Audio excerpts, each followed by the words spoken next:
Assalamu alaikum. How are you, dear students? Hope that you are well by the grace of Almighty Allah, and also staying your home, keeping yourselves well. Dear learners, for a long days I could not see you. I could not meet with you. And it is a very regret that we don't know when we'll meet you again. For this reason, we also trying to engage you in studies. We don't know whether you're doing your homework properly or watching the classes from different online media. I hope you are using your time properly. Dear learners, like before today, I have presented in front of you to take another class. Are you ready? Okay. Take your khata and pens and be seated in front of your table. Okay. Now let's start our class. Dear learners, here I have written a passage. Can you tell me what about it? Okay, at first you read it. I am also reading. Rani said to Bini, will you eat some luchis with me? They are very tasty. Yes, I shall join with you after washing my hands, replied Bini. Thank you. Okay, already you have guessed that it is a indirect speech. Okay, dear learners, today I am going to discuss with you how to change from direct to indirect speech. আজকে তোমাদের সাথে আমি আলোচনা করব যে এই কিভাবে direct থেকে ইনডাইরেক্ট করতে হয় প্যাসেজ নারেশন, অর্থাৎ কিভাবে প্যাসেজ নারেশনকে এই ইনডাইরেক্ট, কিভাবে প্যাসেজ নারেশনকে ডাইরেক্ট থেকে ইনডাইরেক্টে পরিণত করতে হয়। কেমন, এটা তোমরা সবাই জানো যে এটা প্যাসেজ নারেশন যদি আমরা ডাইরেক্ট থেকে ইনডাইরেক্ট করতে হয় তাইলে আমরা কি করতে হবে, আমরা আগে জানতে হবে যে কোন সেন্টেন্সটাকে কিভাবে এই ডাইরেক্ট থেকে ইনডাইরেক্ট করতে হয়, তারপরে আমরা এই প্যাসেজ নারেশন গুলো করতে পারবো, তাই না? তো আমি আশা করি you have learned about them in your previous class. Now today I am also changing a passage into indirect speech. এখন শুধু আমি সেটাকে চেঞ্জ করে করে তোমাদেরকে দেখাবো। ওকে, এখানে আমরা একটু পরে নিই যে রানী সে টু বিনি, here Rani is speaker and বিনি is listener. Will you eat some luchis with me? This is interrogative sentence. They are very tasty and it is assertive sentence. Okay, তো রানী বিনিকে বলছে যে কিছু আমার সাথে কিছু লুচি খাবে, এটা কিছু ইন্টারোগেটিভ সেন্টেন্স, আর এগুলো খুবই টেস্টি। বলছে কি আবার, এটা রানী বলছে। Yes, I shall join with you after washing my hands. উত্তর দিচ্ছে কে আবার এখানে, রিপ্লাই বিনি উত্তর দিচ্ছে। তাহলে এই স্পিচটা হচ্ছে কার, মানে এই সেন্টেন্সটা হচ্ছে কার, বিনি, আর উপরে দুইটা সেন্টেন্স হচ্ছে কার, রানী। থ্যাংক ইউ, এটা কে বলছে লেখা নাই, যদিও এখানে লেখা না থাকে তো আমরা বুঝে নিলাম যে এই থ্যাংক ইউ বলছে কে, রানী বলছে, তাই না? ওকে, তোমরা যখন ডাইরেক্ট থেকে ইনডাইরেক্ট করবে তখন এই আগে বের করে নিবে যে কোন সেন্টেন্সটা, মানে কোন স্পিচটা কে বলছেন এবং কে কোনটা উত্তর দিয়েছেন, এগুলো আগে আমরা বের করে নিব। তারপরে আমরা বের করে নিব যে কোন এই সেন্টেন্সটা ইন্টারোগেটিভ বা অ্যাসার্টিভ, ইম্পারেটিভ, এগুলো আমরা আগে বের করে নেব, তাই না? এখন আমি তোমাদেরকে এটাকে ইনডাইরেক্ট করে দেখাচ্ছি। ইন্টারোগেটিভ সেন্টেন্স হলে সেই স্থলে বলবে কি, এখানে আমরা আস্ট লিখবো, তাই না? ইয়েস, আমরা লিখব কি রানী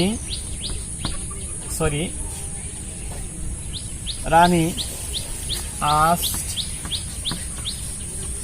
বিনি। এই সেন্টেন্স হচ্ছে ইয়েস নো কোশ্চেন। হ্যাঁ, তাইলে আমরা ইয়েস নো কোশ্চেনের বসবো কি ইফ অথবা কি ওয়েদার। ইফ সাবজেক্ট আগে, যখন আমরা ইনডাইরেক্ট স্পিচের মাধ্যমে এখানে ইন্টারোগেটিভ সেন্টেন্সে আগে থাকে অক্সিলিয়ারি ভার্বটা আছে আগে, পরে হচ্ছে কি সাবজেক্ট। আর ডাইরেক্ট স্পিচের মাধ্যমে এখানে ইন্টারোগেটিভ সেন্টেন্স এই জন্য আগে আছে অক্সিলিয়ারি ভার্ব, পরে আছে কি সাবজেক্ট। আর remember, in indirect speech always at first subject then verb. That means indirect speech always will be assertive sentence. Okay, so here at first I shall write subject here is you means object, that means Bini. Okay, she. Here speaker Rani, it is feminine, and speaker Bini, it is also feminine gender. So here if I write down here she, we have to indicate she means Bini. So I shall write down in bracket B, and if she is Rani, I shall write down R in the bracket. Okay, so here I shall write B, that means Bini. Will থাকলে বসে would, তারপরে আছে ইট যা আছে তাই আমরা লিখছি সাম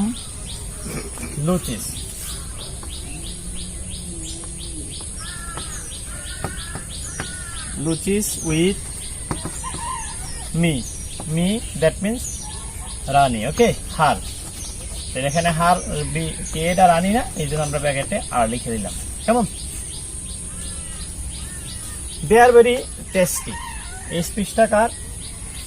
রানী আবার বলছে। তাহলে একই স্পিকার যদি আরেকটা স্পিচ বলে থাকে, আমরা এখানে লিখতে পারি এই and she added that, অথবা রানী অলসো said that, অথবা এই she again said, এরকম আমরা লিখতে পারি। তো আমি যেহেতু এখানে ফুল স্টপ দিচ্ছি না, আমি শুধু লিখে দিই and she also said that, অথবা and she added that লিখে দিই। কেমন? তো আমি এখন লিখবো and she means কে? রানী না? রানী added that দে মানে কি? দে মানে কোনো ব্যক্তি না, দে মানে এখানে হচ্ছে লুসি হচ্ছে। ওকে, দে মানে এখানে ওই যে লুচিস গুলো, অনেকগুলো লুচি প্লুরাল, এই জন্য এখানে দে লেখা হয়েছে। এখানে কোনো এটা পার্সন নয়। দে আরটা হবে কি? Yes, were very tasty. Okay, পরের সেন্টেন্স হচ্ছে yes I shall join with you after washing my hands, replied Bini. এখানে রিপ্লাইড করছে বিনি। আচ্ছা, আমরা সচরাচর একটা এই লেখা লিখে থাকি যে ইয়েস থাকলে reply in the affirmative, no থাকলে রিপ্লাই ইন দা নেগেটিভ। আসলে এগুলো তোমরা আর ব্যবহার করবে না। একবারে ব্যবহার করা যে ঠিক নয় তা কিন্তু আমি বলবো না, আমি বলতেছি এগুলো ব্যবহার করবে না। আমার অনেক এই গ্রামার বইয়ের মাধ্যমে দেখলাম লিখছে যে এগুলো বিশ্রী এই নিয়ম বা বিশ্রী লেখা না লিখলেই ভালো, এরকম লেখাও আছে কিছু কিছু বইয়ের মধ্যে। তা আমরা আসলে এই reply in the affirmative, reply in the negative, এগুলোর কোনো রেলিভেন্ট এই অর্থ খুঁজে পাওয়া যায় না যখন ইনডাইরেক্টলি আমরা লিখে থাকি। আচ্ছা দেখো, এখানে yes I shall join with you, এখানে ইয়েস বলছে কি? ইয়েস বলছে এখানে বিনি। রানী তাকে বলল যে তুমি কি আমার সাথে কিছু লুচি খাবে? আর বিনিয়ে বলছে ইয়েস, তার মানে বিনিয়ে কি হচ্ছে? রাজি হয়েছে, ঠিক নেই? তো এখানে লিখলে আমি ভালো হয় না যে বিনি এগ্রিড, এরকম হয় না? বিনি এগ্রিড অ্যান্ড সেড, এ বাকিটা এইভাবে লিখলে হয় না? তো আমরা এখানে লিখবো ইয়েসের পরিবর্তে কি লিখবো? বিনি এগ্রিড। ওকে, সে তো সম্মত হয়েছে, তাহলে আমি এটাই লিখে দিই বিনি agreed and said that and said that কেন লিখলাম ওই যে আরেকটা অ্যাসার্টিভ সেন্টেন্স আছে এই জন্য লিখলাম and said that আই হচ্ছে বি নিয়ে তাই না তাইলে আমি লিখলাম she আর she লিখে এখানে লিখলাম কি বি আর এখানে শ্যালটা কি লিখবো শুড ওকে তাহলে এখানে যেহেতু she এর সাথে বলবে কি উইল তাহলে উইল মানে হচ্ছে কি উড তারপর হচ্ছে জয়েন যা আছে তাই উইথ ইউ মানে কে হার মানে কি রানী আফটার এরপরে ওয়াশিং যা আছে তাই হ্যাঁ আফটার ওয়াশিং মাই মানে কার বিনি তাই না হার মানে হচ্ছে বিনি এরপর হচ্ছে হ্যান্ডস আচ্ছা এখানে বিনির কথাটা আমরা লিখলাম তারপর হচ্ছে কি থ্যাংক ইউ বলছে কে থ্যাংক ইউ বলছে এখানে কে রানী বলছে তাই না তো রানী এখানে এই ডাইরেকশন হবে রানী থ্যাঙ্কড বিনি ওকে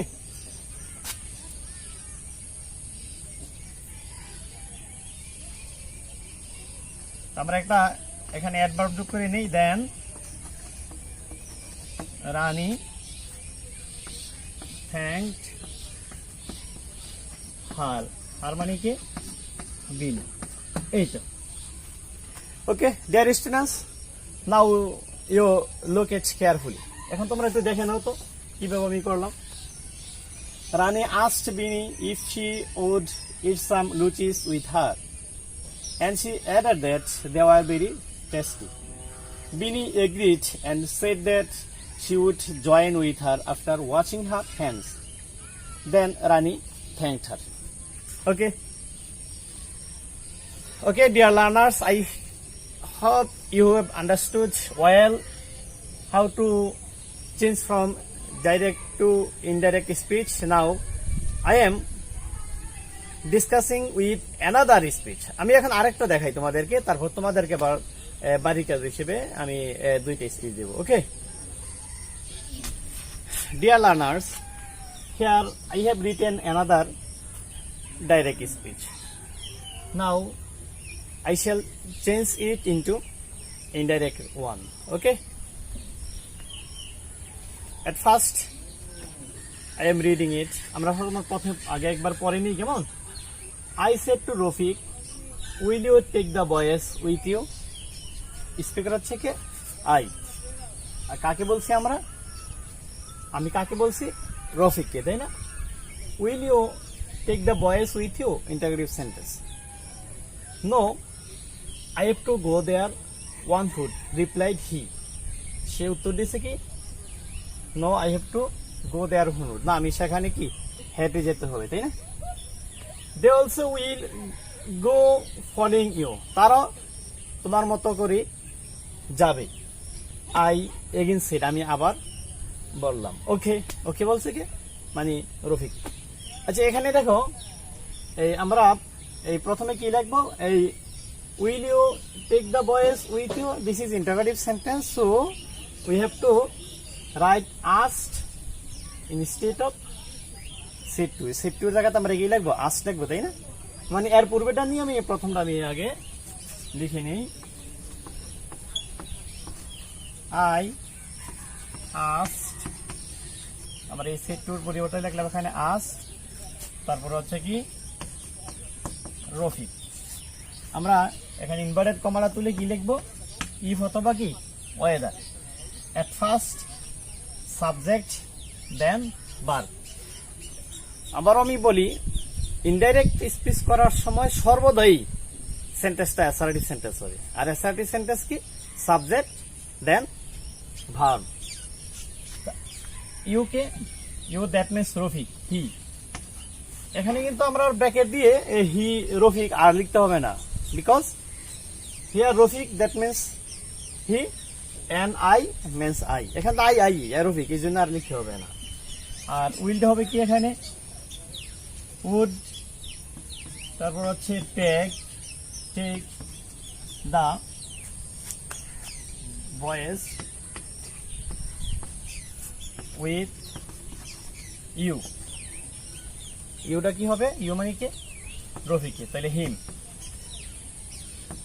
ওকে, আচ্ছা তারপরে রফিকে কি বলছে যে no I have to go there on foot reply to, রফিকে বলছে যে no I have to go there on foot, আমাকে সেখানে যেতে হবে পায়ে হেঁটে, মানে আমি নিতে পারবো না তাদেরকে, আমি সেখানে পায়ে হেঁটে যেতে হবে। এখানে আমরা মুড বুঝতে পারলাম যে হয়তো রফিক গাড়ি দিয়ে যাবে, এই জন্য আমি তাকে বলছি যে তুমি কি বালকগুলোকে তোমার সাথে নিবে, তো সে বলছে না আমি তো সেখানে হেঁটে যেতে হবে, মানে তাহলে আমি নিতে পারবো না।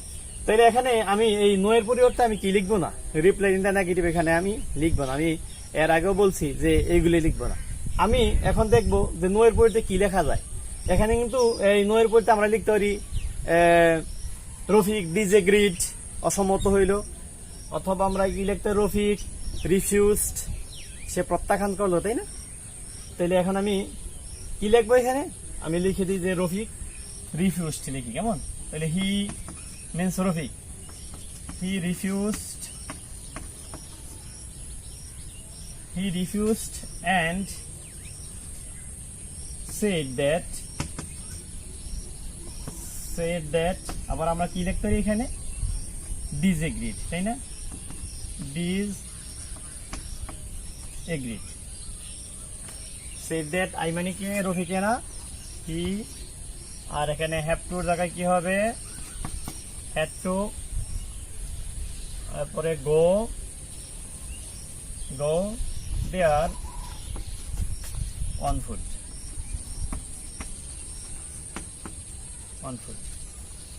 they also will go following you, এটা বলছে কি, আর আমি বলছি না, তাহলে আমি যখন আবার দ্বিতীয়বার বলছি তাহলে আমি কি লিখবো, আই অলসো said that, এরকম লিখবো, আই অলসো said that। যখন একই স্পিকার আরেকটা স্পিচ যখন দেওয়া থাকে তখন লিখতে হয় কি, যে I also said that, he also said that, এর পরবর্তীতে আবার হইলে যে আই এগেইন সেড দ্যাট, এরকম, তাই না, বা ফার্দার সেড দ্যাট, এরকম লিখতে হয়। আবার ইন্টারোগেটিভ করলে I also asked, I again asked, I further asked, এরকম অন্য সেন্টেন্স এইভাবেই লিখতে হয়। মানে একই স্পিকারের যদি একের অধিক স্পিচ থাকে তাইলে আমরা এই ওয়ার্ডগুলো ব্যবহার করে তারপর আমরা এই লিখে দিব। ওকে, আই অলসো সেড দ্যাট, দে মানে কি, বালকগুলা না, দ্যাট দে তো দে ওই, আচ্ছা দে, তারপরে অলসো তারপরে কি আছে, উইল গো, তাইলে কি হবে, উইলটা হবে কি, ওড গো ফলোইং ইউ। এখানে ফলোইং ইউ মানে কি, তুমি যেভাবে যাও সেভাবেই সে যাবে, ফলোইং ইউ মানে, সরি এখানে ইউ মানে হবে কি, এই following, they also would go following কি হবে, ইউ মানে কে, ইউ মানে হচ্ছে হিম, মানে রফিক। শুধু এখানে লেখা আছে কি ওকে, ওকেটা বলছে কি, ওকেটা বলছে কে, হ্যাঁ ওকে বলছে এখানে কে, ইয়েস রফিকে বলছে ওকে, মানে রফিকে সম্মত হয়েছে তাদেরকে নেওয়ার জন্য। তো এখানে আমি কি লিখবো, রফিক এগ্রিড লিখবো, তাই না। ওকে, তাহলে আমরা লিখবো কি, যে then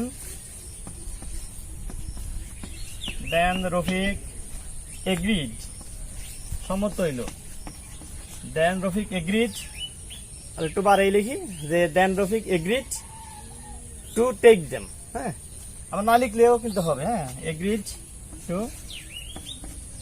take the boys. Okay,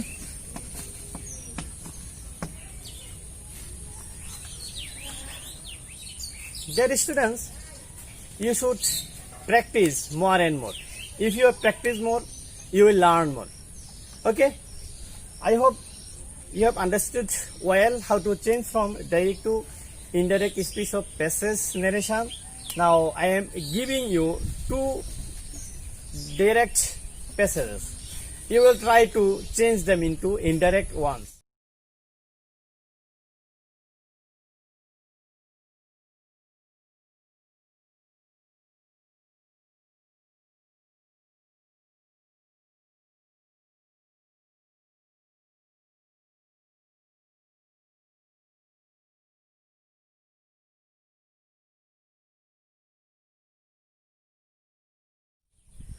ultimately, my suggestion is to you, you will watch the classes from different online media, from Sangso Television, Kishore Batayan, and your local cable TV. We don't know when our good days will come and when our school will be opened. Up to the end, we will stay your home, practice more and more, do your homework properly, and make conscious your friends and invite your friends to watch the classes. Okay? The next class I shall meet you with another topics. Thank you very much. Assalamu alaikum.